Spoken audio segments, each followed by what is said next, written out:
Hello, everyone. Welcome back to the LWN Network. Thanks for being here. It is Thursday, April 10th, 2025. Welcome back to the last headline hits of the week, you guys. Some interesting stories to cover for you this morning, some headlines. I hope everybody is having a wonderful week as we wind down into the weekend.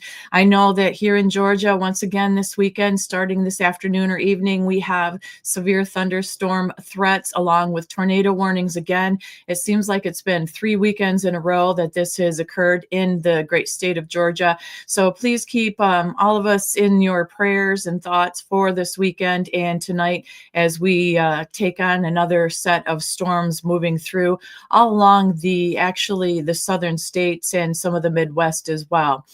With that being said, thanks for joining me again, and we're going to go ahead and get started on the headline hits. Please make sure that you do like and share our channel for us as we grow this channel for you guys and bring you the up-to-minute information that we can each and every time with all the different shows that we are putting in place.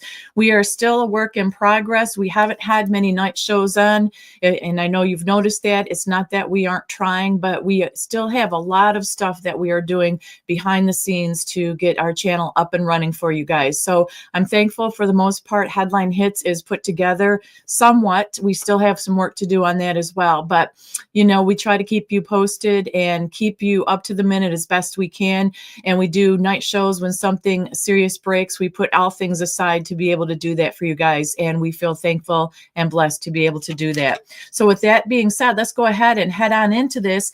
And the first story that we have today is Trump puts a 90-day pause on some tariffs. The art of the deal, if the deal can be made. President Trump did pause tariffs on countries that didn't retaliate on the reciprocal tariffs he put out there that went into effect recently. It's causing U.S. stock markets to skyrocket. If you guys saw that yesterday, that was an incredible climb, an unprecedented climb in the stock markets. I can just tell you it was wonderful to see all the green instead of being in the red. Let's hope it holds there for a bit. Now, China's tariff is at 125% because we know they've been fighting us and they say they are not going to back off. But President Trump once again proved why he wrote The Art of the Deal, because earlier today or yesterday, it was Beijing retaliated against the U.S. tariffs. They imposed an 84% tariff on all American imports. And that was a desperate move following Trump's earlier hike on 104% on their Chinese goods. But I think China kind of miscalculated. Within hours, Trump raised the tariff to 125%, sending a clear message America would not be bullied. And I find it interesting how a lot of these other countries are screaming, or it's not a lot of them, some of them are screaming that they're being bullied by us when they've been taking advantage of us for many, many years. They don't want to have to pay up. They want to keep taking advantage of us. And if you remember years ago, remember looking at the bottom of different things that were made and it said made in China with that black writing and that gold little sticker, and we used to laugh at it. Well, we're not laughing any longer, because look at how that country has developed, how it has changed, and how they have a monopoly on everything. And we've been paying it through the behind. And I stop and think about how much we could have done with the money that we have lost in trade. We could have built the infrastructure and the cities and the great things, the transportation systems that China has done with our dime if we would have kept our products here. So as we expected, China did throw a fit. Not content with their punitive 84% tariff, they dragged the U.S. before the World Trade Organization as well. That's an intergovernmental organization formed by treaties between countries and composed of member states, and slapped 11 American companies, including military suppliers like American Photonics and Synexis, onto their so-called unreliable entities list. So they did slap back. The hypocrisy basically is staggering. This is the same China that bullies smaller nations like, don't forget, Vietnam, the Philippines, over contested territory in the South China Sea. They blatantly ignored a binding ruling from the United Nations, another intergovernment organization. But this is where President Trump flipped the script, in my opinion. Trump announced a 90-day pause and reduction on tariffs to just 10%. Over 75 nations for them that refuse to retaliate and instead open channels to negotiate. That's all he wants is negotiation. In a Truth Social post, the president said, based on the lack of respect that China has shown the world's markets, I am hereby raising the tariff charged to China by the United States of America to 125% effective immediately. He said, at some point, hopefully in the near future, China will realize that the days of ripping off the USA and other countries is no longer sustainable or acceptable. Conversely, and based on the fact that more than 75 countries have called representatives of the United States, including the Department of Commerce, Treasury, and the USTR, to negotiate a solution to the subjects being discussed relative to trade, trade barriers, tariffs, currency manipulation, and non-monetary tariffs, and that these countries have not, at my strong suggestion, retaliated in any way, shape, or form against the United States, I have authorized the 90-day pause and a substantially lowered reciprocal tariff during this period of 10%, also effective immediately. And as he said, he ended his little post with saying, thank you for your attention to this matter. Also, China upset by the tariff increase and playing hardball there with the sale of TikTok and using that as a bargaining chip. That platform that was in negotiation to make a deal to be sold. They've canceled any deal in the works for the sale of a social media platform at this time. And I actually did see one story, but I can't verify for sure if this is a fact, that they said that any company that's a U.S. company that tries to buy it, they will not sell to a U.S. company, no matter who it is. But I only saw that in one story. So that may not be true, or it may be partially true, but I find that interesting that they're using the sale of TikTok as a bargaining chip, because basically we can do without it, in my opinion. Next up, we have JD. Vice President JD did a swing and a hit on Mitch McConnell. JD Vance slammed the former Senate Republican leader Mitch McConnell for voting against President Trump's pick for top Pentagon role. McConnell was the sole Republican to oppose Elbridge Colby's nomination for the Pentagon's Undersecretary of Policy position, the third highest position in the Defense Department. Posting on X, Vance denounced McConnell's act of political pettiness. He said Mitch's vote, like so much of his votes over his career, is one of the great acts of political pettiness I've ever seen. In a statement justifying the vote, McConnell criticized Colby's previous remarks, advocating a shift in U.S. national security priorities towards the Indo-Pacific at the expense of other regions. The prioritization that Mr. Colby argues is fresh, new, and urgently needed is, in fact, a return to an Obama-era conception of a la carte geostrategy, he wrote. Abandoning Ukraine and Europe and downplaying the Middle East to prioritize the Indo-Pacific is not a clever geopolitical chess move. It is geostrategic self-harm that emboldens our adversaries and drives a wedge between America and our allies for them to exploit, he continued. His intervention, however, Mitch's on Tuesday, made little difference after Colby was approved by a 54-45 vote. After 3 Democrats voted with otherwise unified Republicans, McConnell's going to be retiring from the Senate at the end of his term in 2026, we're well aware of. However, there has been speculation that due to a series of recent health cares, which we've seen all across the internet and videos of Mitch not doing too well, he may be forced to step down before his term ends. The former Senate Majority Leader also voted against the confirmations of Health and Human Services Secretary Robert F. Kennedy Jr. He voted against National Intelligence Director Tulsi Gabbard, and he also voted against Defense Secretary Pete Hegseth. Next up, we have President Trump announced on Tuesday night that his administration will soon impose major tariffs on foreign-made pharmaceuticals, forcing the drug companies to bring their operations back to the U.S. soil where they belong. Speaking at the National Republican Congressional Committee dinner, the president delivered a fiery message to Big Pharma: return to America or pay the price. So obviously he's covering all avenues of making America great again, just like he promised, just like we elected him for. He said for years, Big Pharma has been shipping jobs overseas, cutting costs while American families pay the price. He said that President Trump is going to propose these tariffs to promise to flip that script, with most pharmaceutical companies relying heavily on the U.S. market for profit. Trump is betting they'll have no choice but to bring manufacturing home, creating jobs and ending dependence on hostile foreign nations like China.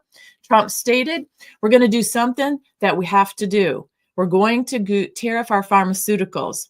And once we do that, they're going to come rushing back to our country, back into here, because we're the big market. The advantage we have over everybody is that we are the big market. So we are going to be announcing very shortly a major tariff on pharmaceuticals. And when they hear that, they will leave China. So this is another chess move. This is another thing that he can bring against China and use as a bargaining chip, because China's fighting so hard with these tariffs. They don't even want to negotiate. They just want to keep things the way that they've always had them. He said, he continued his statement, President Trump did, was saying they will leave other places because they have to sell. Most of their product is sold here, and they're going to be opening up their plants all over the place in our country. So far, so good. Everything that Trump has said has pretty much come true, or at least been in the process of moving forward to verify the action from his words. And that's what we need, is the forward momentum and the movement. His promises made being promises kept, even though they're not in full fruition at this time. He hasn't let us down so far. He said, we're going to be announcing that. So that's breaking news. That's what's going to happen. What other presidents allowed China to get away with is absolutely criminal. But I'm not like other presidents. Amen to that. And it's not going to happen under President Trump. He said it's just not going to happen. So he is fighting for us tooth and nail, I believe, 100% to benefit us. I don't see how anyone can be against this when it's going to supply jobs. And it's all over the different things that he's doing with these tariffs, all across the board. And it is about the American worker, the American people. And I know there's a lot of people that are scared, but the path we were going down was the path of destruction and problems. It was not healthy or beneficial to us with our food, with our medicines, with the choices that we were and weren't allowed to make with COVID and all that. So he's bringing back us to have the freedom to make choice. And I love that, giving us opportunities. Next up, we have Hunter Biden's business partner speaks up.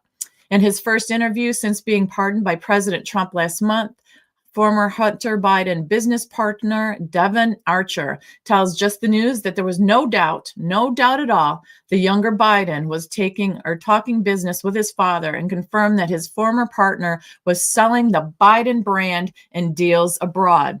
Archer previously testified in the impeachment inquiry into former President Joe Biden, telling lawmakers he witnessed Hunter Biden introduce his father, whether in person or over the phone, to several foreign business partners, including a Russian oligarch, a Chinese fund manager, and Ukrainian energy company executives. The former business partner also told Congress he considered Hunter Biden to be a lobbyist who leveraged a very powerful name to score millions in deals with these companies, including the Ukrainian energy company Burisma. We've heard a lot about that, which was seeking protection from corruption probes and other legal woes at the time he and Archer joined the board.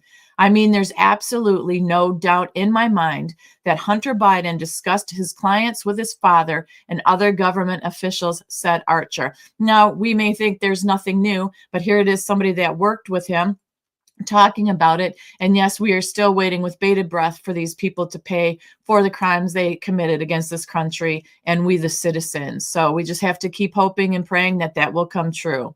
Next up, we have the Florida Department of Law Enforcement, Florida Governor General James Uthmeier is his name, and representatives from the Homeland Security Investigations have arrested 7 Florida residents on an ongoing international child sexual abuse material crime ring investigation. So this is a very sensitive topic and a sensitive story, but it's one that needs to be out there because there are some people that don't believe this is going on at the levels that it is. So I am for protecting the children, and I know you are too. So I will bring these stories to hold these people accountable and make sure that those that have their head in the sand that believe this isn't happening realize that it really is.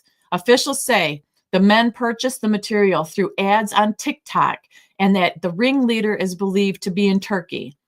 One undercover agent working the case was able to purchase 6.7 terabytes of child pornography, compromising roughly 1.2 million in videos and pictures, according to Special Agent in Charge Mark Brunelli.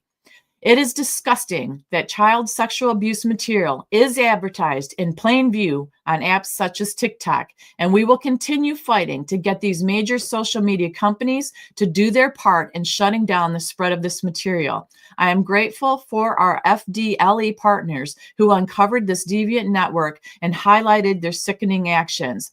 The Attorney General did state our statewide prosecutors will ensure these disgusting criminals face justice, and the alleged ringleader is in Turkey. A warrant is out for his arrest, and investigators are working to extradite him to Florida. The arrests of these predators are just the very beginning. Every image of a child abuse leaves a lasting scar on an innocent life, and we will aggressively persecute these and prosecute these heinous crimes, said Uthmeyer. So that's the thing. Even though it's sensitive and it's not something we like to talk about, you think about these innocent children that are abused by these criminals and they've gotten away with it. So as uncomfortable of a conversation and as ugly as it may be to see and hear, we have to stand up for these children and we have to fight for this to stop. The investigation started in July of 2024. After an FDLE agent doing a proactive criminal review of a website known to advertise child sexual abuse discovered someone selling content. Upon identifying the user, the detectives initiated a full investigation and uncovered multiple listings from the same seller. They were able to have the website taken down within a week. But my question is, and my thoughts are with the child and each and every child, that year of investigation that went from 2024 until now, how many children were harmed? How many children were living a life of a nightmare, were being abused? And that is what is so maddening, that I know there's a process, but these criminals seem like their rights are more protected than our innocent children who they hurt, harm, and affect. And I think we need to expedite that. We need to make it faster. And we need to take all these people out and down because they're not human. Out there now, speaking about not human, it's a possibility some past humans can be brought to the future and brought back to life, because real life dire wolves have returned. After 10,000 years, the dire wolf of being extinct, a company called Colossal Biosciences have now brought 3 successfully back to life. There are 2 boys named Romulus and Remus, and they have a younger sister now named Khaleesi. The 2 brothers are about 6 months old, and they're already 4 feet long and weigh over 100 pounds, and they are expected to grow over 6 feet long and over 150 pounds each. The company was able to do this because they found a 13,000-year-old fossil with direwolf DNA, and then they used a surrogate dog mom to bring them to life. And this isn't the only animal they want to de-extinct, you guys. Listen to this. Now they want to bring back the woolly mammoth, the Tasmanian tiger, and the dodo bird. The company says that this is going to be good for nature because we're going to be bringing back some of the natural predators that are needed in the wild. But other scientists are warning that they might end up making a super woolly mammoth or a super Tasmanian tiger that could get a little crazy. And I don't know about you, but I'm not sure how I feel about this, because when you look at these beautiful pups online, they are beautiful. They are innocent. They didn't ask for this. However, what's going to happen if something goes wrong? They're the ones that pay the price as we're experimenting and doing these things. Also, this is what they're showing us now after the fact, that they were able to bring to life these 3 dire wolves, right? So the dire wolves are already being born, we know, after the fact. So it makes me wonder, what else have they done? What else are they doing? Why are they doing it? And just because we can do something doesn't always mean we should. There's morals, values, and standards that we should have. And so there's a lot of mixed feelings about this kind of thing out there. And it does put into us in a wonderment. What else have they done they just don't tell us about? Like I said, if they tell us about the dire wolves, is it because they're cute and fluffy and we're going to all be oohing and on over them and think it's pretty cool to prepare us for whatever they're going to bring out next? Because I don't know about you, but having a crazy tiger from an extinct tiger back to life, or a woolly mammoth, I don't see how that's going to benefit us or them.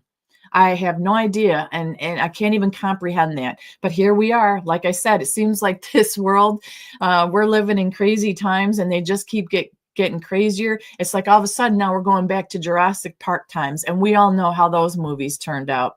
And then last up, what I have for you guys today, it's breaking news just out from our great president. He said, I think we're all going to love this. No more sanctuary cities. No more. He said they protect the criminals, not the victims. They are disgracing our country, and we are being mocked all over the world. Working on papers to withhold all federal funding for any city or state that allows these death traps to exist. Now, we know sanctuary cities, the price that the people living in them paid. We know what a burden it is on we, the taxpayer. We saw that the sanctuary cities that were all ready to help them, trying to kick them out or get rid of them, and all these so-called people that wanted them in would not be willing to house them in their houses, but they wanted us to open up our homes to strangers, the ones that we didn't know who they were, if they were criminals or not, which we're finding out now most of them were. And so I think it's about time. I think that is a thing that we shouldn't even have to do. It shouldn't even be a thing to have sanctuary cities at our dime. We've heard about Doge and the Social Security numbers that these people are getting, the checks, the $10,000 checks, also with cell phones, also housing in fancy hotels in New York and other cities, also the $10,000 credit card limits that they have. And how the story I had yesterday or the day before, where the credit cards outnumbered the amount of people, and it goes on and on and on. So once again, this is the President Trump and his administration undoing the harm that has been done to our country, to our individual cities, to our people. And I'm here for it. So that's what I have for you guys for this week. Thank you so much for joining me this week. I appreciate each and every one of you. Thank you for sharing it. Thank you for joining. Thank you for all the comments that are in chat. I can't read them at the time. I have to go in after because I can't see them while I'm live, but I usually go in after and try to comment or just thank you, because I really do appreciate each and every one of you. I read and I love to hear and see what you have to say about these topics and shows. And it is a big community here at the LWN Network. I want to say thanks to the mods for another wonderful job, Carlene and Chase, this week that you've done to make it a very comfortable chat for people to feel free to be able to say what they want to say. As long as they're not mean, as long as they're not name calling, we welcome everybody, even if you don't agree with the things that we say or put out there. So have a blessed, wonderful weekend, you guys. It's been a fabulous week with you once again, and I will see you guys on Monday. Take care, God bless, and we'll talk soon. Bye-bye.